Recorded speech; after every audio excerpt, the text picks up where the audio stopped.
Juan de Loxa es una persona profundamente arraigada con la cultura de Andalucía y más concretamente con la de Granada. Además, tenemos que decirles que es compañero de nuestra cadena. Esto nos enorgullece enormemente. Juan, quisiéramos que nos contaras un poquito tus actividades culturales aquí en Granada y más concretamente en la emisora. ¿Qué es lo que desempeñas como hombre de radio? ¿Qué significa para ti la radio? Si vehículo de contacto, vehículo para que salga para llevar la cultura al pueblo, ¿qué significa para ti la radio? Bueno, en primer lugar, Conchita, muchas gracias. Veo con dificultad el que yo pueda responder a tus preguntas. Porque yo soy un hombre de radio, pero no hombre de radio ante el micrófono. Ajá.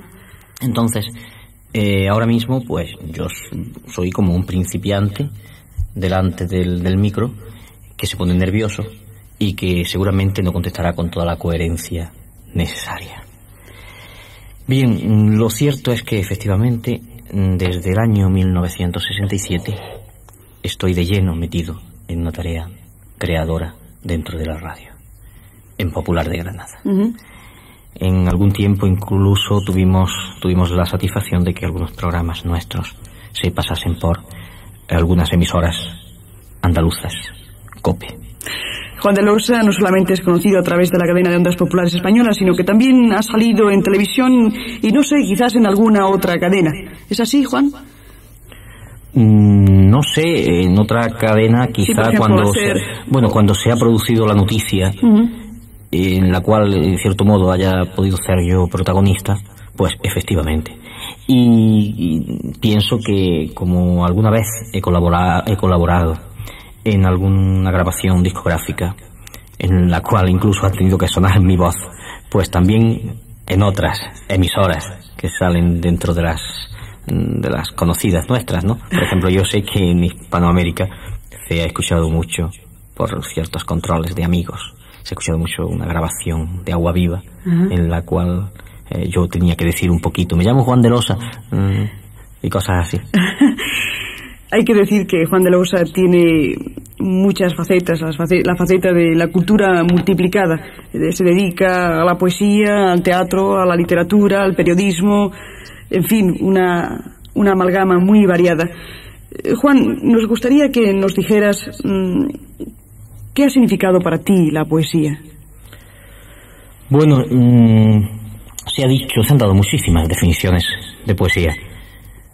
La más acertada es que es siempre comunicación.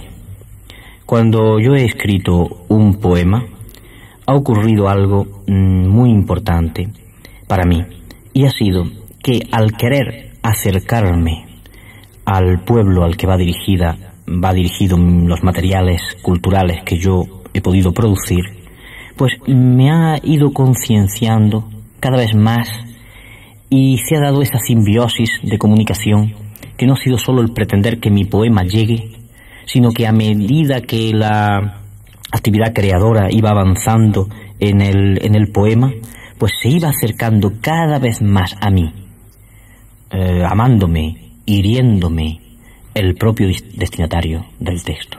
Entonces, para mí, la poesía, con absoluto realismo, o sea, siempre con los pies puestos en el suelo, la poesía es la vida, sin duda alguna.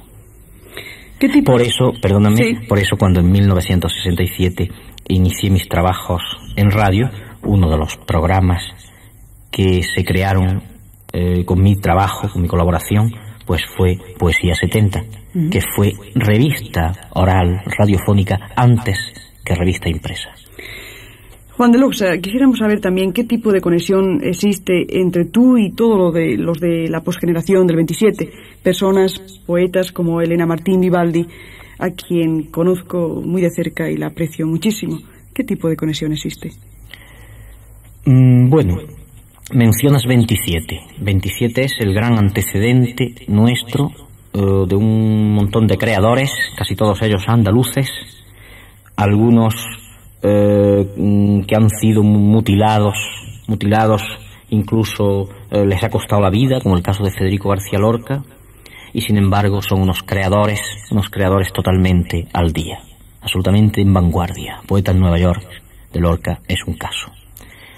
Entonces, nuestra vinculación al 27 y a los herederos inmediatos del 27, pues es total. Las vanguardias en nuestro país no se han desarrollado durante estos últimos años, largos años.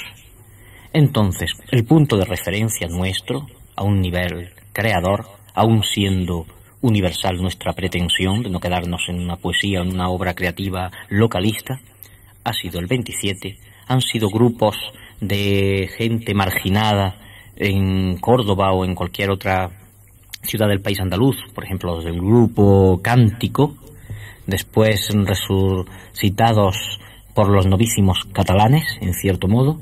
Tuvo que ser Barcelona quien empezara a fijarse, o por lo menos las empresas editoriales, debido a la infraestructura, a la falta de infraestructura que posibilite en el sur el que hayan salido editoriales y demás, ¿no? O sea que tampoco es porque sean más ojos, tengan unos ojos de lince más especial los críticos y los editores catalanes, sino que es que aquí las cosas han funcionado muy en país subdesarrollado como somos, Andalucía, y no creativamente.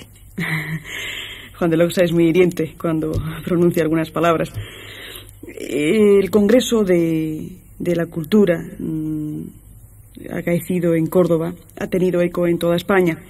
Yo quisiera preguntarte si los movimientos culturales aquí en Andalucía tienen toda la libertad de expresión que se merece. Bueno, hasta ahora no, nada en absoluto. O sea, te puedo decir que nuestro propio programa Poesía 70 fue censurado y prohibido.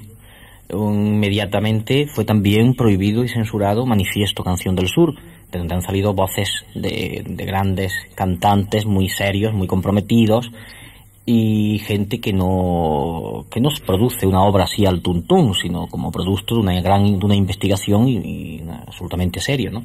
Carlos Cano, Antonio Mata y tanta gente que se plantearon Andalucía, cuando decir Andalucía era casi un riesgo de que te acusaran de separatista.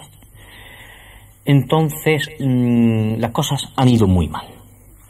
El Congreso de Cultura Andaluza, yo pienso que la apertura en Córdoba, que reunió a tanta gente y en el que se vibró alrededor de la palabra luminosa de Antonio Gala, fue importante como una esperanza. Ahora bien, yo pienso que como las palabras están tan desacreditadas y ciertos conceptos han sido cambiados, pues la palabra congreso quizá pueda sonar a triunfalista. Entonces yo he procurado, dentro de la promotora granadina, ser el jarro de agua fría sobre el triunfalismo posible del congreso y decir, señores, para la cultura un congreso y que no nos la den con queso. O sea, si se trata de abrir un congreso y ahora 2 años de investigación seria de la gente que se preocupa por la cultura en el sur, y al decir cultura tengo que decir también cultura etcétera, porque la cultura abarca campos mucho más amplios que lo que se puede entender por meramente cultural. Es lo que quisiera preguntarte, Juan, ¿qué entiendes tú por cultura y hasta dónde se puede desarrollar esa cultura? Bueno, yo veo la producción poética y la producción cultural la veo a muy distintos niveles. No te puedes entretener, por ejemplo, haciendo un panfleto.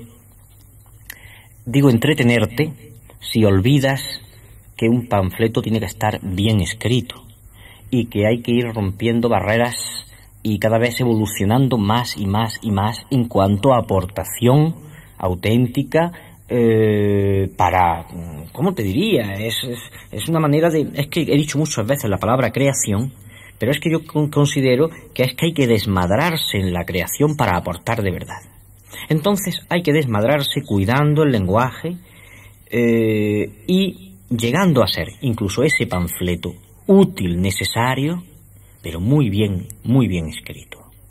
Entonces, ¿tú qué era exactamente lo que me decías, Conchita? Sí, ¿qué era lo que tú concebías como cultura?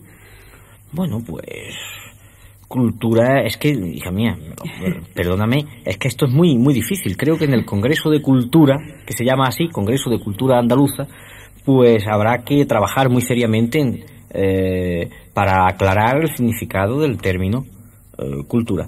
Para mí, desde luego, la cultura llega, por supuesto, y a lo mejor pasando por un cante de trilla al campesino humillado por una bota, por la bota del amo. Y ahí llega la cultura, por supuesto. La cultura es la lucha contra el analfabetismo. La cultura es que cuando se le levanten los volantes a Andalucía, el traje de volantes, pues se vea debajo de los volantes los harapos del subdesarrollo. Todo eso es cultura. Gracias, Juan de Losa. Otra de las facetas culturales en la que estás tú muy metido es el teatro. Tú eres autor de una obra que no se ha estrenado aquí en España, pero que tendremos oportunidad de verla alguna vez. La obra en cuestión se llama Ay, un lamento, ¿no? Vamos a ver, ¿cómo partió la idea de escribir esta obra? ¿Qué significa exactamente este Ay? ¿Y quiénes son las personas que lo gritan o que lo cantan? El Ay tiene unos clarísimos antecedentes que son de hace muchísimos años, y es cuando nos planteamos la necesidad de subrayar la palabra hondismo. Hondismo como último de los ismos, acaso, con la presencia del Dada, pero Dada hondo, con el fonetismo, lo visual y todo enfocado hacia una recuperación cultural andaluza, de fuentes andaluzas auténticas. Entonces, podría decirte que arranca, pues mira, desde poemas míos del 60 y pocos, que después Agua Viva grabó a su manera uno en el LP Poetas Andaluces, y entonces la necesidad de expresar la marginación a que ha estado sometida Andalucía, y dentro de lo andaluz lo gitano también. Por eso esta obra la hacen gitanos y el grupo se llama Teatro Gitano Andaluz del Albaicín. Pero al mismo tiempo, Conchita, y esto es lo que yo siempre me gusta subrayar, es que la problemática que se plantea no quede únicamente cercada por unos límites geográficos ni raciales, que no sean solo lo gitano, ni que sea solo Andalucía. Puedo decirte que creo que en algún país de Centroamérica, pues la gente vibraba en un momento en que el cantador decía: pañuelo de rosas me ha servido a mí, que otra sangre hermana, guerrillera del monte, me ha cubrido a mí. Entonces, la guerrilla de Latinoamérica, el grito de los oprimidos del mundo, pues se une y conecta perfectamente con el lamento terrible de un ayayay largo y prolongado. Es decir, que es como una obra con proyección universal, no solamente se queda regionalizada o encasillada en un pueblo como puede ser el gitano. Es decir, que hay bastante variedad, bastante diferencia entre la obra de Heredia, Camelamos Naquerar y este Ay. Sí, además te voy a decir una cosa, que esto no se sabe demasiado, ¿no? Se estrenó hace unos años en un tablao de Madrid, porque se quiso hacer una obra para un público de tablao distinta, y ya Mario Maya, con el Guito, con Antonio Cuevas el Piqui, pues estrenamos en un tablao una obra mía que se llamó Ceremonial. Ceremonial, junto con el Teatro Levirijano, son los antecedentes del boom hondista andaluz, ¿no? Entonces, efectivamente, esta obra lo que pretende ya es, con una mayor madurez, es ser mucho más universal. ¿Las personas que trabajan en ella dices que son gitanos todos? Creo que sí, porque es que ha habido unas incorporaciones últimas, pero no es lo importante. ¿No es necesario? Creo que sea necesario. Porque yo creo que incluso cualquier persona de un medio rural podría hacer muy bien su papel sin ser gitano, siendo oprimido, en la obra como si fuese un happening andaluz. E incluso no solo rural, sino también urbano, porque yo sé que hay una comunicación auténtica entre la problemática que plantea la obra y la que pueden tener los muchachos y la gente de cualquier barrio nuestro. Esta obra nos puede dar, en definitiva, cómo es Juan de Losa. Pero antes de despedirnos de él, quisiéramos saber el por qué no se ha estrenado en España. Se ha visto en la mayoría de los países de Hispanoamérica y también en algunos países de Europa. ¿Por qué no en España, Juan? Pues es una pregunta que yo mismo me hago y además se la hacía hace algunos días a Mario Maya.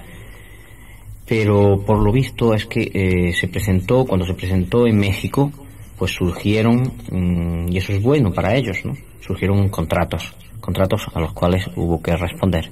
Entonces es posible que la obra se estrene en septiembre en Madrid, pero antes no.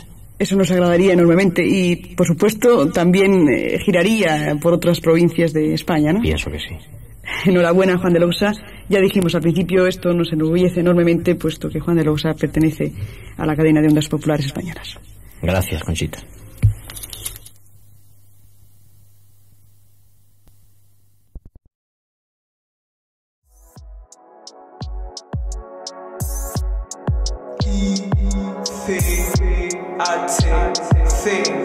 Productions.